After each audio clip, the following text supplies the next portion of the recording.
Hello class, today I am going to teach you pantothenic acid. What? Pantothenic acid, its other name is vitamin B5. Okay, pantothenic acid का other name क्या है? Vitamin B5. And vitamin B5 is necessary for making blood cells, है ना. vitamin B5 जो है necessary है new blood cells के बनने के लिए, न्यू ब्लड सेल्स को बनाने के लिए, है ना. न्यू ब्लड सेल्स मेकिंग के लिए बहुत ही नेसेसरी है विटामिन B5। इसके अलावा इसकी और एक प्रॉपर्टी है, ये जो है फूड को, जो भी फूड हम खाते हैं उस फूड को एनर्जी में कन्वर्ट करती है ना. विटामिन B5 जो भी फूड हम लेते हैं उस फूड को एनर्जी में कन्वर्ट करने में हेल्प करती है ना. नेक्स्ट है it is a one of vitamin B complex. ये एक तरीके का विटामिन बी कॉम्प्लेक्स है which can cure a specific type of dermatitis. Pantothenic acid जो है स्पेसिफिक टाइप ऑफ डर्मेटाइटिस से क्योर करती है। वो डर्मेटाइटिस क्या है ना, एक स्किन डिजीज़ है ना. डर्मेटाइटिस क्या है, एक स्किन डिजीज़ है। तो स्किन डिजीज़ से क्योर करने में हेल्प करती है विटामिन B5 और pantothenic acid. Okay, so next हम देखेंगे it was isolated in 1938। Vitamin B5 को, पेंटोथेनिक एसिड को 1938 में आइसोलेट किया गया प्योर फॉर्म में. ठीक है, नेक्स्ट हम देखेंगे कि ह्यूमन ब्लड में जो है कितना परसेंट विटामिन B5 और पेंटोथेनिक एसिड जो है प्रेजेंट होता है. तो ह्यूमन बॉडी में 18 to 35 mg/cent जो है पेंटोथेनिक एसिड प्रेजेंट होता है ना ह्यूमन ब्लड में, है ना.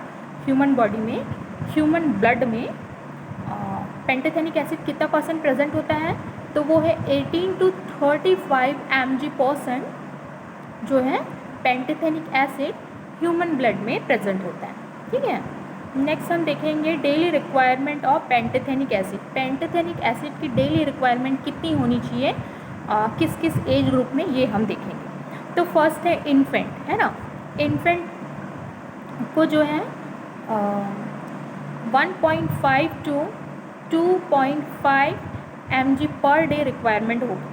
ठीक है, किसकी, पेंटोथेनिक एसिड. एक इन्फेंट को, है ना, एक इन्फेंट को 1.5 to 2.5 mg/day पेंटोथेनिक एसिड की रिक्वायरमेंट होगी. नेक्स्ट हम देखेंगे चिल्ड्रन. चिल्ड्रन को जो है 5 to 8 mg/day रिक्वायरमेंट होगी. एडल्सेंट को 8 to 10 mg/day रिक्वायरमेंट होगी. एडल्ट को 10 mg/day रिक्वायरमेंट है. और प्रेग्नेंट एंड लैक्टेटिंग वुमेन को 10 to 15 mg/day पेंटोथेनिक एसिड की रिक्वायरमेंट होगी. ठीक है, इतना आई थिंक समझ में आ गया होगा आप लोगों को. नेक्स्ट हम देखेंगे source of pantothenic acid. Pantothenic acid मतलब विटामिन B5. इसका सोर्स क्या है, तो इसका रिच सोर्स जो है, रिच सोर्स आर लीवर, है. इसका रिच सोर्स क्या है, लीवर है. इसके अलावा राइस पॉलिशिंग है ना, होल सीरियल्स है, लेगम्स है, nuts, oil seeds, eggs, this all are the good source of the vitamin B5, है ना. ये जितने भी नाम मैंने आपको बताए ये क्या है, गुड सोर्स है विटामिन B5 की. नेक्स्ट हम देखेंगे डेफिशिएंसी. अगर विटामिन B5 की डेफिशिएंसी होती है तो क्या देखने को मिलेगा. तो विटामिन B5 की डेफिशिएंसी की वजह से कॉज करेगा नॉजिया, वॉमिटिंग, है ना, trimmer of the outstretch hand. क्या होगा, वॉमिटिंग होगी, नॉजिया कॉज करेगा, वॉमिटिंग कॉज करेगा और ट्रिमर ऑफ द आउटस्ट्रेचिंग हैंड्स में. ठीक है, एक तरीके का ट्रिमर कॉज करेगा आउटस्ट्रेचिंग हैंड्स में. हैंड क्या कॉज करेगा, ट्रिमर कॉज करेगा. कहाँ, आउटस्ट्रेच्ड हैंड, है ना. नेक्स्ट हम देखेंगे अब बायोटीन. बायोटीन देखेंगे, बायोटीन के बारे में पढ़ेंगे. तो बायोटीन को विटामिन H भी बोला जाता है ना. बायोटीन को क्या बोला जाता है, बायोटीन को विटामिन एच भी बोला जाता है ना, क्या बोला जाता है, विटामिन एच। एक बार फिर से देख लेंगे, बायोटीन को विटामिन एच बोला जाता है ना, तो विटामिन एच के बारे में हम पढ़ेंगे। So this was isolated in 1939। Biotin या विटामिन एच को 1939 में आइसोलेट किया गया था।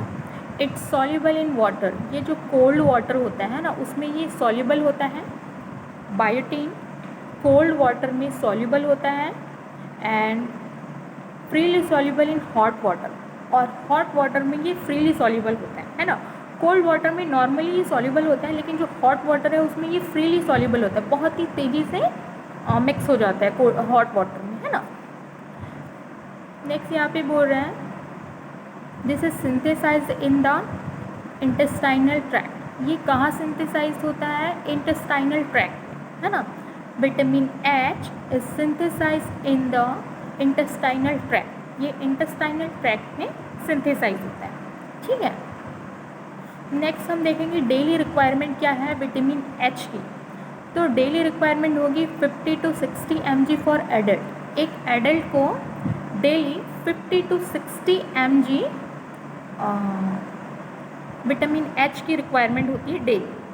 नेक्स्ट देखेंगे 20 to 40 mg for children. Childrens के लिए 20 to 40 mg डेली रिक्वायरमेंट है विटामिन एच की, है ना, मतलब बायोटीन की। नेक्स्ट देखेंगे 10 to 15 mg for infant. Infant के लिए कितनी रिक्वायरमेंट होगी डेली, 10 to 15 mg, ठीक है। नेक्स्ट हम देखेंगे सोर्स ऑफ बायोटीन, है ना, सोर्स ऑफ बायोटीन। तो बायोटीन का सोर्स क्या क्या है ये हम देखेंगे। इसका रिच सोर्स है राइस पॉलिसिंग, है ना। रिच सोर्स क्या है, rice polishing, soyabean, legumes, eggs, whole cereals are good source of the vitamin H, ठीक है। अब हम देखेंगे फंक्शन ऑफ बायोटीन। बायोटीन के फंक्शन क्या है, तो ये किस चीज़ में हेल्प करता है ये हम देखेंगे। So it help to maintain the skin and nervous system. जो बायोटीन है या विटामिन एच है ये स्किन एंड नर्वस सिस्टम को मेंटेन करने में हेल्प करता है, ठीक है। क्या करता है, स्किन एंड नर्वस सिस्टम को मेंटेन करने में ये हेल्प करता है। अब हम देखेंगे folate. Folate means folic acid, है ना। फॉलेट मीन्स क्या, फॉलिक एसिड के बारे में हम पढ़ेंगे। इसके पहले हमने 2 टॉपिक पढ़ा, है ना, पेंटोथेनिक एसिड, बायोटीन। अब थर्ड हम पढ़ रहे हैं फॉलेट मीन्स फॉलिक एसिड। तो फॉलेट मीन्स लीफ होता है ना, फॉलेट मीन्स क्या है, लीफ। और लैटिन वर्ड्स में इसको फॉलियम बोला जाता है, ठीक है। फॉलेट मीन्स लीफ है, इस फॉलेट को ही लैटिन वर्ड में फॉलियम बोला जाता है ना, विच मीन्स लीफ। उसका मतलब क्या है, लीफ, है ना, विच मीन्स क्या है, लीफ। फॉलियम का मतलब क्या है बोल रहा है यहाँ पे, लीफ, है ना, LEAF, लीफ, है ना। नेक्स्ट यहाँ पे बोल रहा है इसका एक फार्माक्यूटिकल नेम दिया गया, प्रिपरेशन किया गया। So pharmaceutical preparation is folic acid. Pharmaceutical preparation किया गया और एक नाम दिया गया फॉलिक एसिड का, है ना। मतलब आप यहाँ पे बोल सकते हैं फार्माक्यूटिकल प्रिपरेशन नेम क्या है, तो वो है फॉलिक एसिड, ठीक है। फार्माक्यूटिकल प्रिपरेशन नेम क्या है, फॉलिक एसिड। किसका, फॉलेट का। फॉलेट का फार्माक्यूटिकल नेम अगर आप बोलेंगे तो वो क्या है, फॉलिक एसिड, ठीक है। ये नेक्स्ट है, it was isolated in 1946। So folate को या फॉलिक एसिड को 1946 में, है ना, 1946 में आइसोलेट किया गया। नेक्स्ट बोला जा रहा है folic acid occur in 2 form. जो फॉलिक एसिड होता है वो 2 फॉर्म में पाया जाता है ना। क्या बोल रहा है, folic acid occur in 2 form, ये 2 फॉर्म में पाया जाता है। पहला है फ्री फॉलेट, है ना, फर्स्ट क्या है, फ्री फॉलेट, एंड सेकंड है बाउंड फॉलेट्स। फर्स्ट क्या 2 पार्ट में इसको फॉर्म किया गया है ना। इसकी 2 फॉर्म होते हैं फॉलिक एसिड के। पहला फॉर्म है फ्री फॉलेट्स एंड सेकंड है बाउंड फॉलेट्स, ठीक है।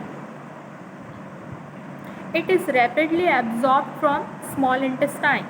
ये जो है फॉलिक एसिड जो है रैपिडली एब्जॉर्ब होता है कहाँ पे, स्मॉल इंटेस्टाइन, है ना। फॉलिक एसिड कहाँ पे रैपिडली एब्जॉर्ब होता है बोलेंगे तो क्या बोलना है, ये स्मॉल इंटेस्टाइन में रैपिडली एब्जॉर्ब होता है, ठीक है, एब्जॉर्ब होता है।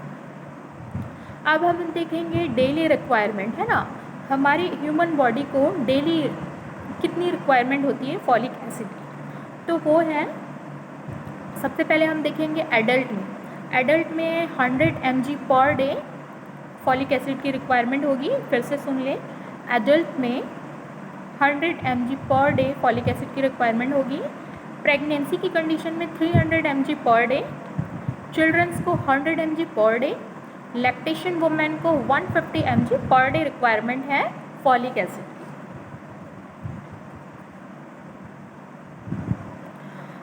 और ये क्या करता है, जो फॉलिक एसिड है इसका एक तरीके का प्रॉपर्टी है कि ये क्या करता है,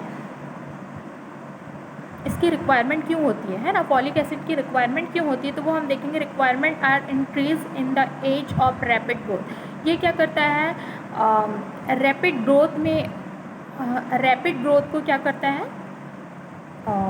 प्रमोट करता है ना। एक पर्टिकुलर एज ग्रुप में है आप, है ना, पर्टिकुलर एज ग्रुप में है आप, तो वहाँ जो ये उस एज ग्रुप में बॉडी की एक रैपिड ग्रोथ में ये हेल्प करता है, ठीक है, increase in the age of rapid growth. जैसे कि यंग चिल्ड्रन है ना, यंग चिल्ड्रन है उसकी बॉडी ग्रोथ में ये हेल्प कर रहा है। नेक्स्ट प्रेगनेंसी में, प्रेगनेंसी की कंडीशन में वोम में अगर बेबी है और मदर है, दोनों के लिए ये काफ़ी हेल्पफुल होता है। वुम में जो फिटस है या बेबी है उसकी ग्रोथ में ये हेल्प करता है ना। अगर फॉलिक एसिड की डेफिशिएंसी होती है बॉडी में, किसी प्रेग्नेंट लेडी में फॉलिक एसिड की डेफिशिएंसी देखने को मिली, तो क्या होगा, इस कंडीशन में जो है बेबी का, जो वुम में जो बेबी है फिटस है उसका ग्रोथ नहीं होगा सही करेक्ट वे में, है ना, ग्रोथ रिटायर्ड होगा, ग्रोथ स्टॉप हो जाएगा, इस तरीके से देखने को मिलेगा, प्रॉपर वे में ग्रोथ नहीं होगा। तो ये बॉडी के ग्रोथ के लिए भी काफ़ी हेल्पफुल है। नेक्स्ट हम देखेंगे सोर्स क्या है फॉलिक एसिड के, तो इसके रिच सोर्स जो हैं ग्रीन लीफी वेजिटेबल्स, है ना। इसके रिच सोर्स क्या है, green leafy vegetables, like green leafy vegetable में सबसे इम्पॉर्टेंट है स्पिनैच, है ना, जो पालक भाजी जो बोलते हैं, ये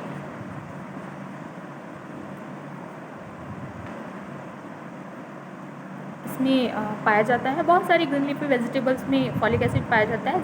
स्पिनैच में स्पेशली जो है आयरन ज़्यादा कंटेन होता है। नेक्स्ट है लीवर मीट, है ना, लीवर मीट में फॉलिक एसिड पाया जाता है। एग्स में, ड्राई प्रोडक्ट्स, जो भी ड्राई प्रोडक्ट्स या ड्राई फ्रूट्स हैं उसमें, है ना, फ्रूट्स में, है ना, जो फ्रेश फ्रूट्स होते हैं उसमें, सीरियल्स एंड सीरियल्स, है ना, ये सब में जो है फॉलिक एसिड पाई जाती है।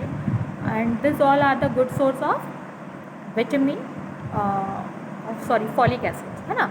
ये जितने भी नाम मैंने बताया आपको, ये गुड सोर्स है किसके, फॉलिक एसिड के।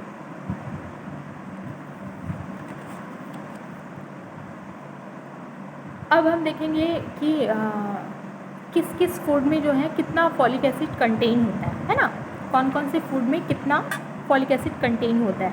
तो सबसे पहले हम देखेंगे ड्राई एग्स में जो है 150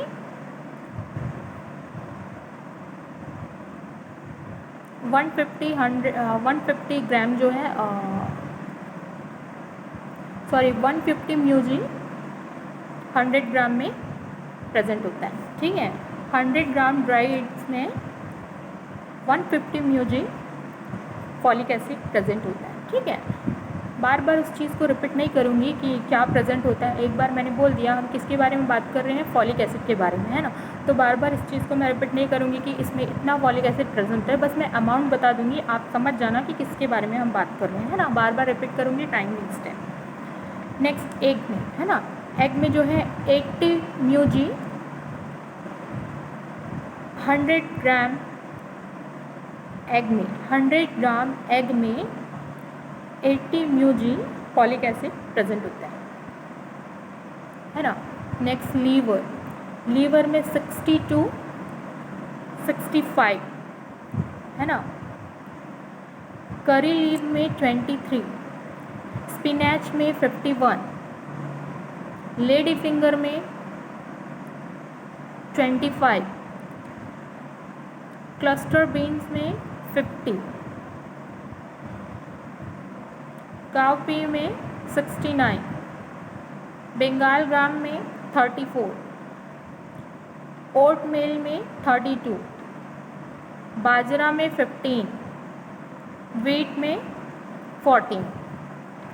अब हम देखेंगे फॉलिक एसिड के फंक्शन, है ना। तो ये क्या करता है, maturation of red blood cells in bone marrow, है ना। जो फॉलिक एसिड ये बहुत ही ज़्यादा एसेंशियल है किस चीज़ के लिए, रेड ब्लड सेल्स के मैचुरेशन के लिए, है ना। जो बोन मैरो है, बोन मैरो में रेड ब्लड सेल्स के मैचुरेशन के लिए बहुत ही एसेंशियल है फॉलिक एसिड, है ना। फॉलिक एसिड की डेफिशिएंसी होगी तो क्या होगा, बोन मैरो में रेड ब्लड सेल्स की मैचुरेशन देखने को नहीं मिलेगी, नहीं होगी, है ना।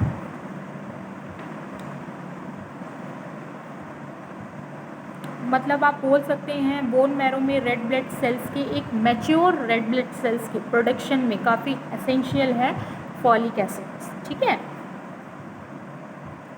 Next point, synthesis of DNA. Folic acid क्या करता है, डीएनए के सिंथेसिस में भी ये एक इम्पॉर्टेंट रोल प्ले करता है ना। अगर इसकी डेफिशिएंसी हुई तो डीएनए के सिंथेसिस में प्रॉब्लम क्रिएट होगी, ठीक है। नेक्स्ट पॉइंट हम देखेंगे, एक्ट एज अ कोएंजाइम। ये फॉलिक एसिड क्या करता है, ये एक तरीके से कोएंजाइम लाइक एक्ट करता है, ठीक है। इसकी डेफिशिएंसी से क्या देखने को मिलेगा, अगर फॉलिक एसिड की डेफिशिएंसी हुई तो क्या देखने को मिलेगा, तो सबसे पहले जो है मेगालोब्लास्टिक एनीमिया देखने को मिलेगा। क्या देखने को मिलेगा, मेगालोब्लास्टिक एनीमिया।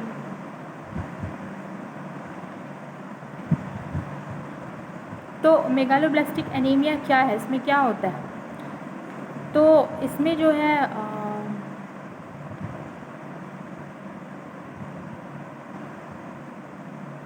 इसमें देखने को मिलेगा कि जो रेड ब्लड सेल्स है वो एकदम इमेच्योर है ना। इमेच्योर रेड ब्लड सेल्स देखने को मिलेंगे। मेगालोब्लास्टिक एनीमिया पढ़ रहे हैं मतलब हम रेड ब्लड सेल्स के बारे में ही पढ़ रहे हैं, है ना।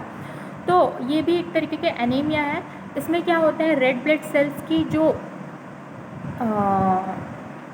साइज़ है आप बोल सकते हैं वो इमेच्योर होगी। जो भी रेड ब्लड सेल्स बनेगा इसमें वो कैसा रहेगा, इमेच्योर रेड ब्लड सेल्स रहेगा। उसकी साइज़ कैसी हो जाएगी, लार्ज स्ट्रक्चर देखने को मिलेगा, है ना। जो रेड ब्लड सेल्स हैं वो लार्ज स्ट्रक्चरली और एबनॉर्मल देखने को मिलेगा। मतलब रेड ब्लड सेल्स अपनी साइज़ में बढ़ जाएगी और एबनॉर्मल देखने को मिलेगी, ठीक है। एबनॉर्मल साइज़ में बढ़ जाएगी रेड ब्लड सेल्स, है ना। और क्या होगा, इमेच्योर सेल्स बनेंगी अगर मेगालोब्लास्टिक एनीमिया कॉज किया है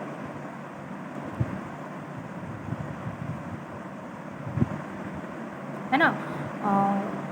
मेगालोब्लास्टिक एनीमिया में क्या होता है, बोन मैरो रिलीज करता है लार्ज न्यूक्लिएटेड सेल्स, है ना। कहाँ पे, सर्कुलेशन में।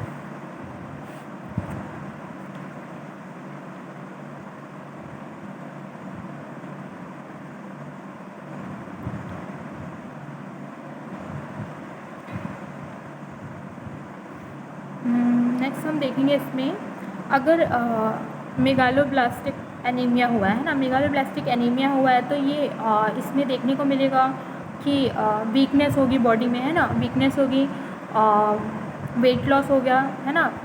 बॉडी में सीवियर वीकनेस देखने को मिलेगी, सीवियर वेट लॉस देखने को मिलेगा एंड पैलर कलर देखने को मिलेगा स्किन में, है ना। स्किन कलर कैसे रहेगा, पैलर रहेगा।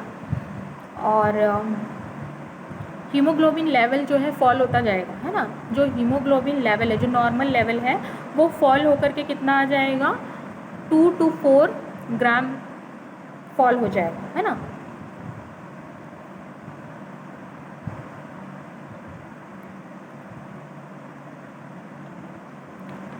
नेक्स्ट हम देखेंगे इसके अलावा अगर मेगालोब्लास्टिक एनीमिया कॉज करता है तो गैस्ट्रोइंटेस्टाइनल डिस्टर्बेंस भी देखने को मिलेगी। क्या देखने को मिलेगी? मेगालोब्लास्टिक एनीमिया कॉज किया है ना, तो रेड ब्लड सेल्स है ना, जो ब्लड है वो फॉल होकर के कितना आ जाएगा, 2 to 4 ग्राम हो जाएगा, है ना, गिर जाएगा, कम हो जाएगा। ब्लड की डेफिशिएंसी होने की वजह से हीमोग्लोबिन कितना हो जाएगा, 2 to 4 ग्राम हो जाएगा। 2 to 4 ग्राम होने की वजह से देखने को मिलेगा इंटेस्टाइनल गैस्ट्रोइंटेस्टाइनल डिस्टर्बेंस देखने को मिलेगी, है ना, डायरिया देखने को मिलेगा, डायरिया डिस्टेंशन देखने को मिलेगा, है ना, क्योंकि क्या हो गया है, ब्लड में बॉडी में हीमोग्लोबिन की डेफिशिएंसी हो गई है। हीमोग्लोबिन क्या कर रहा है, बॉडी में जितने भी ऑर्गन है ना, उन सबको फंक्शन के लिए न्यूट्रिशन प्रोवाइड कर रहा है, ऑक्सीजन प्रोवाइड कर रहा है ना। तो जब सारे ऑर्गन को ऑक्सीजन नहीं मिलेंगे, न्यूट्रिशन नहीं मिलेंगे, तो वो प्रॉपर वे में वर्क नहीं करेंगे। वो वर्क नहीं कर रहे हैं, इस वजह से क्या हो रहा है, गैस्ट्रोइंटेस्टाइनल डिस्टर्बेंस हो रहा है, डायरिया डिस्टेंशन कॉज कर रहा है। ठीक है, नेक्स्ट हम देखेंगे प्रिवेंशन। अगर फॉलिक एसिड की डेफिशिएंसी हुई है तो प्रिवेंशन में हम क्या कर सकते हैं। तो फर्स्ट है फॉलिक एसिड सप्लीमेंट प्रोवाइड करेंगे during rapid growth of children. जब चिल्ड्रन की रैपिड ग्रोथ हो रही होगी बॉडी की, है ना, तो उस टाइम हमको क्या करना है, फॉलिक एसिड सप्लीमेंट प्रोवाइड करना है चिल्ड्रन को। इसके अलावा प्रेगनेंसी एंड लैक्टेशन टाइम में भी, प्रेगनेंसी की कंडीशन में या लैक्टेशन वुमेन को भी क्या करना है, फॉलिक एसिड सप्लीमेंट प्रोवाइड करना है ना। नेक्स्ट है under national nutritional anaemia prophylaxis programme जो चला था, है ना, कौन सा, national nutritional anaemia prophylaxis programme जो चला था, उस प्रोग्राम के बारे में लोगों को नॉलेज प्रोवाइड करना, उनका नॉलेज अपडेट करना है ना, उनको क्या करना है, एक तरीके से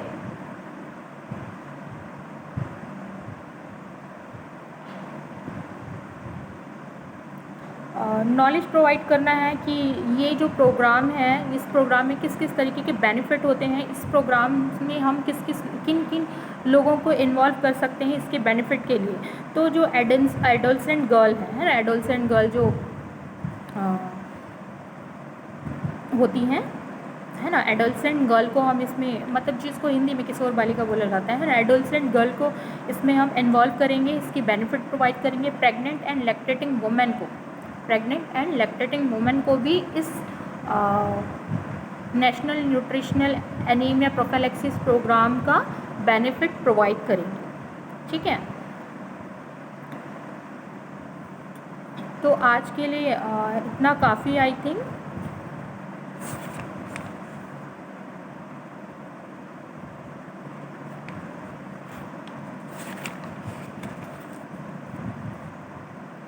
एक छोटा सा टॉपिक है, वो भी मैं आपको बता दूं, छोटा सा टॉपिक है, विटामिन B12 के बारे में भी देख लेते हैं अभी, है ना। विटामिन B12 को जो है साइनोकोबालामीन भी बोला जाता है ना, विटामिन B12 को क्या बोला जाता है, साइनोकोबालामीन भी बोला जाता है।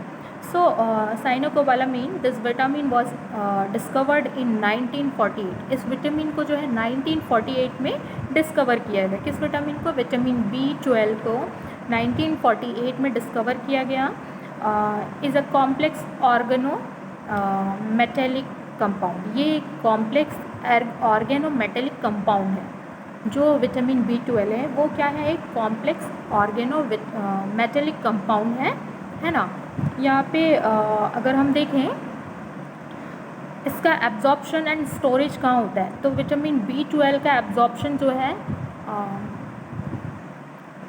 इंटेस्टाइन में होता है ना। विटामिन B12 का एब्जॉर्प्शन कहाँ होता है, इंटेस्टाइन में, है ना। और ये स्टोर कहाँ होता है, इसका जो फेयर अमाउंट जो है ये लीवर में स्टोर होता है ना। मतलब आप बोल सकते हैं कि विटामिन B12 जो है इंटेस्टाइन में एब्जॉर्ब होता है एंड स्टोर कहाँ होता है, लीवर में।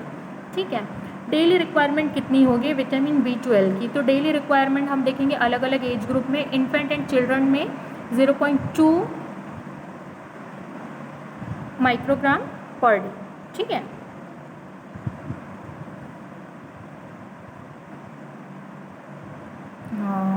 नॉर्मल एडल्ट में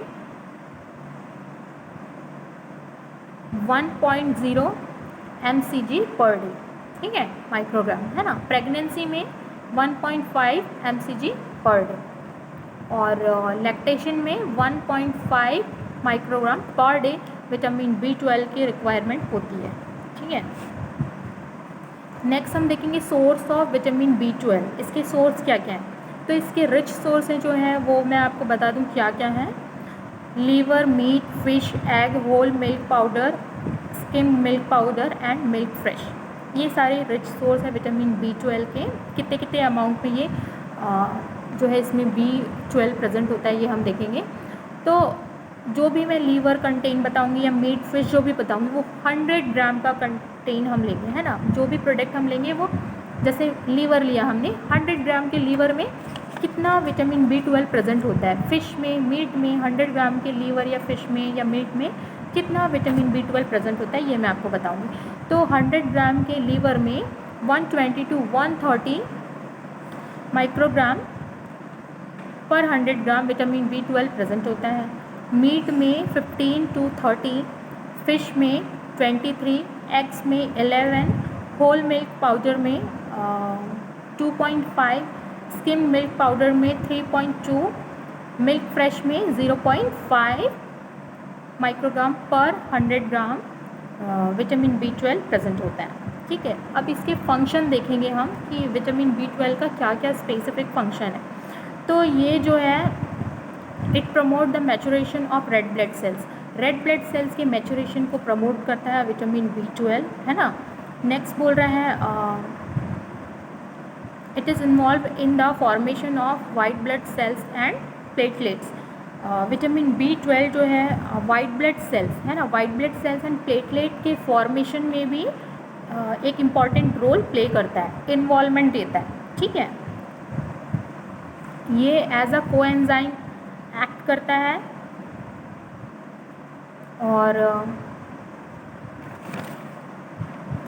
सिंथेसिस करता है मेथियोनिन का, है ना।